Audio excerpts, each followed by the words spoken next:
Hello everyone, it's Nancy Rebecca again. I'm a registered nurse. I am a clairvoyant, psychic, healer, teacher, and I have been studying the human energy field and the dynamics of your energy field for over 20 years.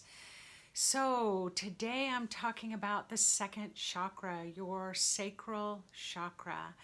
Your second chakra is located just a couple of fingers below the navel area.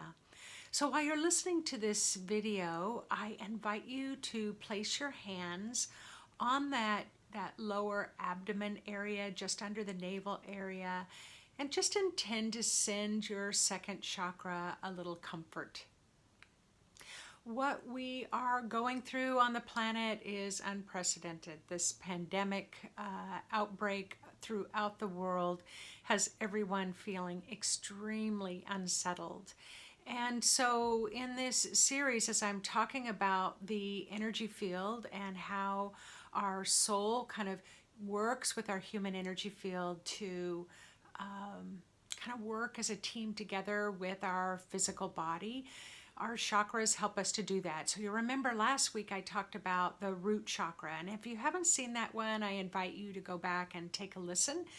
Over the next few weeks I will be talking about every single chakra and what I have learned working as a psychic healer and nurse about the energy field. So let me talk about the second chakra that's located below the navel area.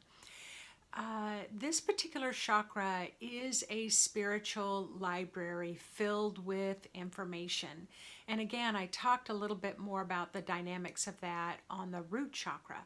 So it's very similar to this one. It's like a library. If you need a little bit of information, you open that chakra just a little bit, you reach in and pull out one or two books that you need. But if you need a lot of emotional information, then you're just going to fling those doors wide open and you're going to go through all the books and information that's stored there, whether it's from past lives or whether it's ancestral or whether it's your experiences in life, in this current life. This particular chakra provides information to you through our emotions, through creative energy, sexual energy, and our own male and female energy. And whether you're in a male body or a female body, you have both male and female energy. And we all know some men who run more female energy, some women who run more male energy. Like for example, myself personally, I tend to run a little more male energy. You might not know that from my appearance. I don't dress like a male. However, male energy is not about looking male or female. Male energy is more about action and female energy is more about receptiveness, and we need both in balance in our life. So right now, one of the things that I've been sharing with my clients and my students is I've been studying the energy field for 25 years. I've been working with between 12 to 20 clients a week that whole time. So I've been able to take in patterns, see patterns in the energy field that are predictable to me, that I can rely on and can depend on as being pretty consistent. However, since the coronavirus outbreak, things are changing really rapidly in the energy field. We're responding in we're pretty panicked and fearful, or maybe we're a little disconnected or disassociated. What I'm seeing in the energy field, I've just not seen before. What I'm seeing is that the spiritual chakra is highly active right now, extremely active. We are going through an enormous spiritual kind of awakening or expansiveness, but let's just, putting it in terms of what has been in the subconscious, what hasn't been a part of our conscious awareness, that is rapidly changing and greater consciousness is coming to the surface. So basically that's the bottom line. And so this is where I connect it with the second chakra. So the second chakra is where your body feels emotions. It wants to feel emotions and it wants to express emotions. Now, in our Western world and our Western kind of way of functioning, for many, many years, we have valued our mind and the intellect of our mind. And our mind loves to kind of get a sense about what emotions are and kind of label them and categorize them. But that's not what our second chakra wants to do. Our second chakra just wants to have an emotion, have a feeling, express that feeling in the fullest way possible, and it doesn't want to be labeled. It just simply wants to feel. One of the feelings that I've been noticing that's been coming up, especially like the last 5 days, is anger. So what I'm noticing that we're all kind of going through are those different, the 5 stages of grief, where we, might go through denial, and then we go through anger, and then we go through sadness. So you can look up on the internet those different stages of grief if you want to know more about that. So that's what it really looks like is happening here in the energy field. But anger is one of the biggest energies that I'm noticing is surging. People are getting short and sharp and sometimes volatile because, we're all pretty panicked. It's pretty understandable. But I was just heard from a friend a couple of days ago whose daughter works at Starbucks, and somebody actually threw their hot coffee back in the window at the Starbucks. Young girl who's only like 22 years old. So, this is not business as usual. So let me talk about feelings and emotions. I won't be able to go through all the feelings that we're going through, which we can have thousands of feelings at any given time. But the purpose of the emotion energetically, for our emotions to run in a very healthy way, we want those emotions to run up the front or run up through the center of the body, through the emotional channel, all the way up through all of our chakras, and then up and out the top of the head. We want those emotions to blend and to balance and harmonize with our spiritual chakra to help us maintain the spiritual perspective of the emotions that are flooding through the body. Now, the emotion of anger, I'm going to call it red from this point forward because it is a red energy. It's a powerful energy, but we can tend to name it, have judgment, criticism about anger or rage. But actually, red energy is beautiful to help dissolve and disintegrate and release old memories and old emotions, old outdated memories and emotions. And so it can really help dissolve and clear that very rapidly. So red energy is really good for that. So if we're all feeling a lot of anger, feeling that red coming up, we're wanting to shut it down or we're wanting to override it. And especially those of us who are spiritual seekers, who've been spiritually seeking for a long time, we can give ourselves the false impression that having anger is not very spiritual. But red energy is spiritual. It is an energy, and it's a divine energy. And its purpose is to help us heal, clear, and cleanse our energy field. So the next time you feel that anger or that rage, just switch it to the dynamics of, oh, that's red energy. It's trying to help me heal. Allow yourself to ground, and then kind of coax and coach and encourage that red to just flow up the body and up and out the top of the head. So our emotions of our second chakra are, we can have envy, and we can have jealousy, and we can have happiness, and we can have joy, and we can have lots of feelings, sadness. But all of that is quite beautiful energy to help us to cleanse. Someone posted on Facebook yesterday that they had their first Corona cry. And that's that sadness, that emotion about how things are changing. And crying is a really incredible energy. It just washes away, it relaxes the body, it helps your body just release, just let go of this incredible tension that's building here in our world. I'm doing this video from Washington State, and we were considered the epicenter of this epidemic in the United States. So we're really, the tension is still quite high here. So if you have trouble crying, if you're feeling like you just want to have a good cry but you can't, then watch a movie, maybe a sad movie or a good heartfelt movie that can kind of bring tears up, or watch sweet animal movies or pictures or YouTube videos, whatever it is, to try to coax and encourage some of that emotion to come up, to help maybe bring some tears and help wash through your chakras and your energy field. All right, so another thing that the second chakra works with is creativity. And often we think of creativity in relationship to writing and artwork, dancing, singing, theater, baking, I don't know, there's lots of singing. Those are lots of ways that we can express creativity.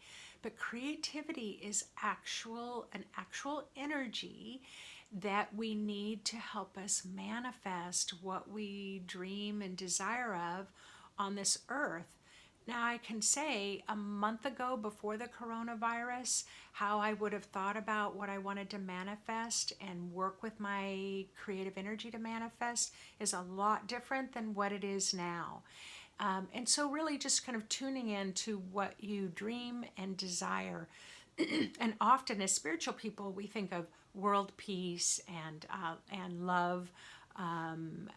We think of wanting to be able to cope and find happiness and joy, but you can also use creative energy to create a house or create a car or the job that you want or the relationship that you want. And so you can have the thought about what you want to create.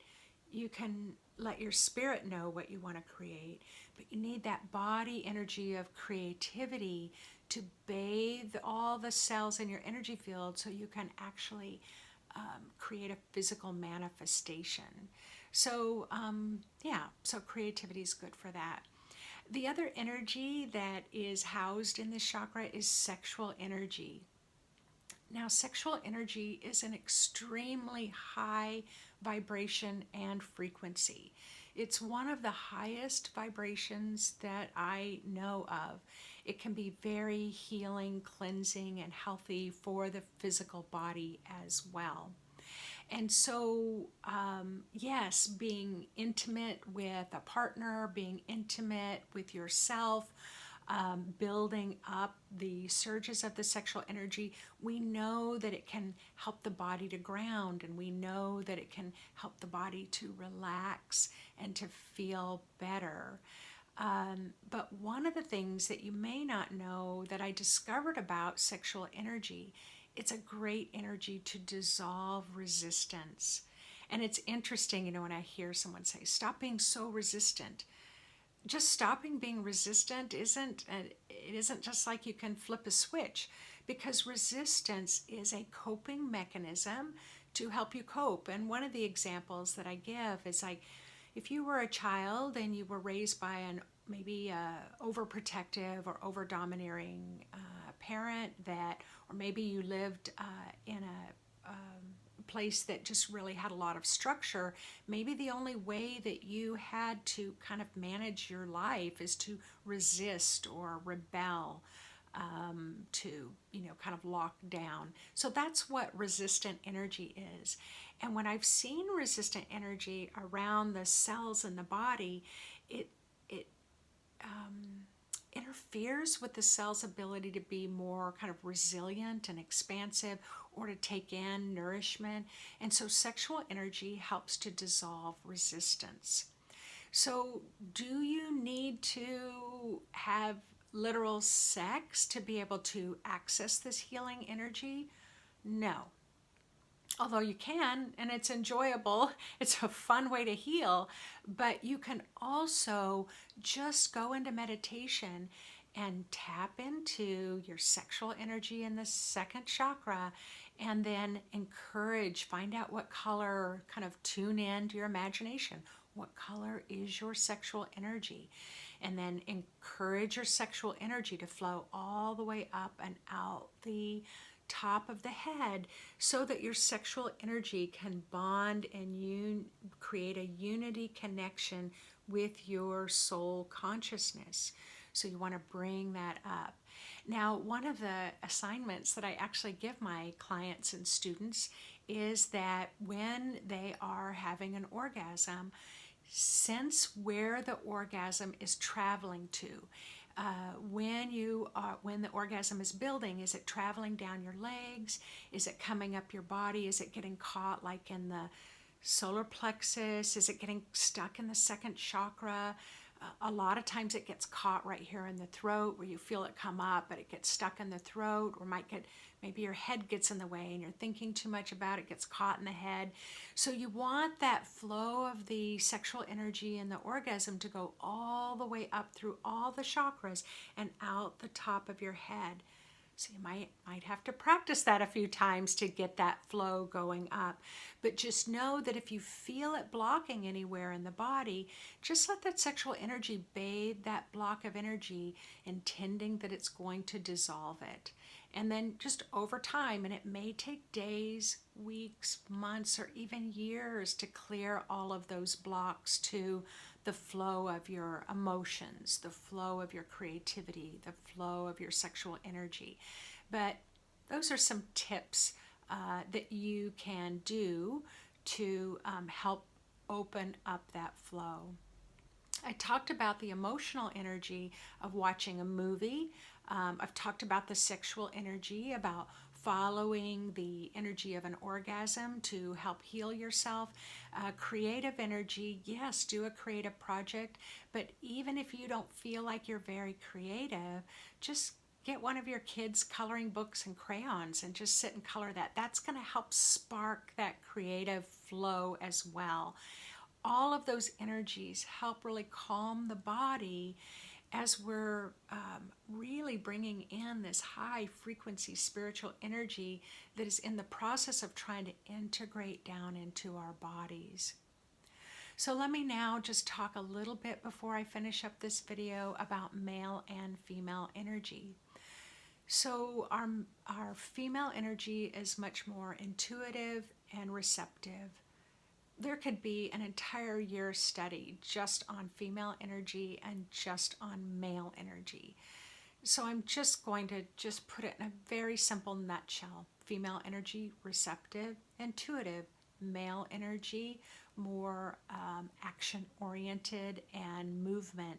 So basically you take in the intuitive information from the outside world, you're allowing it to come through your aura into your chakras. You allow it to come to a conscious level, and then your male energy then flows at a pace that helps you to come up with some creative ideas to implement and take action with your intuitive ideas that come in. I am noticing that most people are running under the fuel of a lot of male energy, and of course, we've got to get things done, whether it's stocking up with food or supplies, or getting masks, or taking care of ourselves and our families and our loved ones. Maybe it's about going to work and all the extra things that we're having to do to keep our communities safe right now. If you are one of the workers that have to be out in the world. So I encourage you to at least build in some time during the day to sit with being receptive, sit with being quiet, even if it's for 5 minutes. Give your spirit some time to talk to you. See if you can kind of take the energetic, intuitive pulse of what's going on in your community, what's going on around your house, what's going on in your community, your state, the United States, or whatever country that you're in, or the world.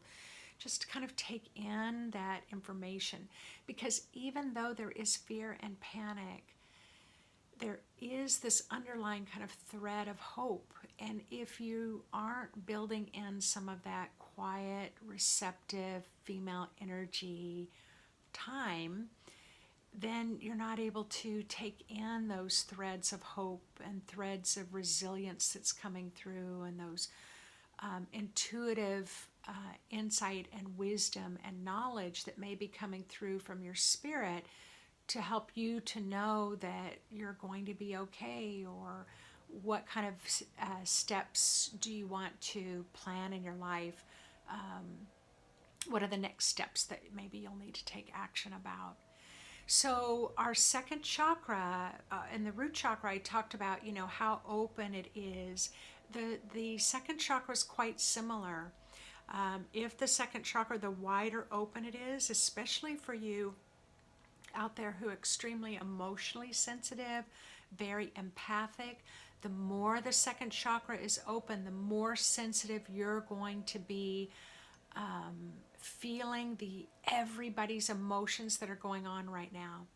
As you close down the second chakra more, you're just really tapped into what you're feeling, and you are less of a barometer for what everyone else is feeling. And that's why it's challenging for you to go out of the house on a good day, because you can feel so much, you can experience the feelings of everyone else. And so it's actually quite a lifesaver to set your intention to close down your second chakra, so that you are receiving less information from other people's feelings around you. So what's the ideal level percentage wise to keep your second chakra at? I tend to keep mine at about 10, 20, 30%, not much more open than that.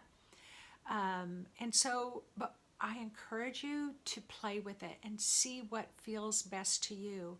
If you're extremely sensitive, you might want to close it down a little bit more. But I always add, of course, if you had a death in the family and you're at a funeral, yes, that chakra is going to be wide open. Or maybe you're going for a walk in the forest, your emotional chakra may be open to feel the energies of the trees and nature around you. But especially right now, during this really volatile, emotional time on our planet, you might find that it serves you really well to close that chakra down a little bit. So best to you all. Hope that you find this video helpful. If so, if you want to subscribe to the channel, I'm releasing these teachings every week. Hit the subscribe button, and then there's the little bell that apparently if you click that, I'm still learning all this, if you click that, then every time I upload another video, you will get notification of that. And please make comments below. I do read as many of the comments as I can, although it is kind of a crazy time.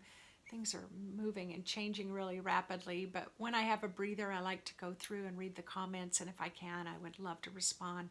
So again, be safe, happy hand washing out there. This is not business as usual, but I do know that there are some really good things that are coming out the other side of this world event that's happening, and every day we're seeing some positives come out of it. So let's keep trying to count the positives, as I've been telling again my friends, family, clients, and students. Let's all prepare for the worst, and let's keep that hope up for the best. All right, take care, everyone.